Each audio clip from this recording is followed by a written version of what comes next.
Cranky Yankee coming back with another video, and today we're going to be talking about the United States Grand Prix. So just quickly recapping FP1 so you don't feel like you missed anything. The one thing I'll say beforehand is if you can't catch if you can't actually catch the race itself, or you want if you don't have F1 TV, what I have officially piloted and put out there is the data view. So the refresh is going, it's working, it's great. And basically I just gave a bit of commentary over it. I'm still trying to figure out the best way to kind of talk through everything, but yeah, so you can't see everything right now, but this data will be updating real time, and the URL I'll put in the link below.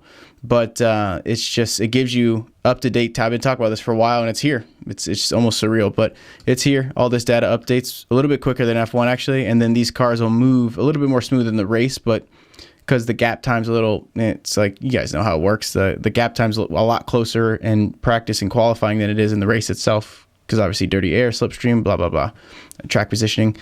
Anyways, let's get back to FP1. So that's the plug there. FP1, here are the results. You had Max Verstappen coming up in P1.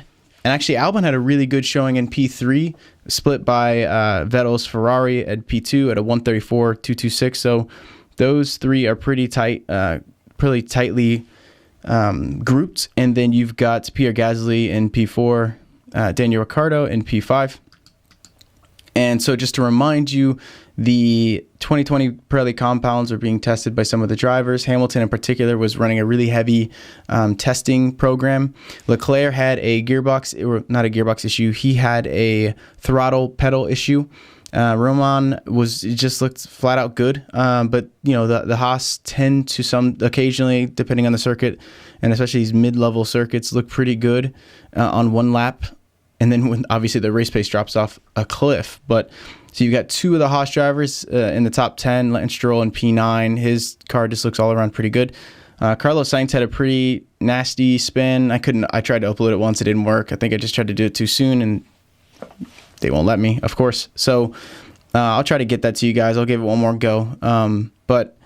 Yeah, so his spin was, he's fine. Everything's fine. No, he's not hurt. And I think the car is perfectly fine. But yeah, it's just one of those things where the thing to call out, if you're just going to catch FP2 and beyond, there's a ton of bumps. It's very, very bumpy. And Hamilton even questioned whether it's safe. The new tires will actually be gone in FP2. After FP2, so FP2, most of them will still be testing the 2020 compounds. And then outside of that, really, it looks like it's going to be a decent race Max in particular likes this track. We haven't seen Lewis really run yet because he was like 98% on the new compounds, and they're different tires. And Vettel and Leclerc were split on the testing compounds and not testing compounds, and the times were drastically different. Also, just consider the fact that, like I said, Leclerc still had the throttle issue. But outside of that, there are really no major storylines.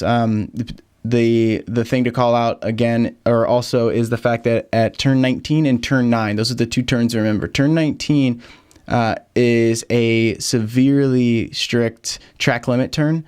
It's one of those turns the FIA pick on the drivers where you can't even for an inch go wide. And I think they're going to do that for turn 9 too, but turn 9 is where there's like the bump from hell. I think Magnussen called it a jump. And it wasn't like a translation problem. He felt like it was a ramp. That's how bad it is. So it is very bumpy. There's a lot of sparks. But this track, they're making a lot of errors, and they'll probably work them out. But I would expect, it's too early to say, but come race time, this will be an incredibly good race. And I can't really tell how the compounds are going to do because they're testing still the newer 2020 compounds, the Pirelli 2020s. But we'll see. It based on the fact of it's bumpy and how the asphalt looks in terms of tire wear, because you got to remember the lateral loads. The more they turn, the more lateral force there is, the more those tires get stretched. The more they stretch, the more likely they're going to fail.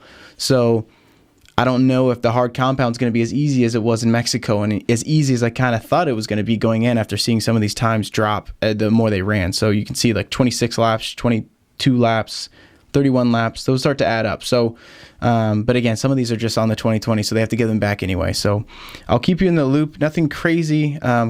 Sainz had a spin. Lando Norris, I believe, was P18. I'll put the rest of them up here. Latifi had a pretty bad showing, although he had an anti-stall and what I think ultimately was a gearbox issue. So Kubica kind of smashed him there, but I think he was having some gearbox issues. He only ran for 30 minutes.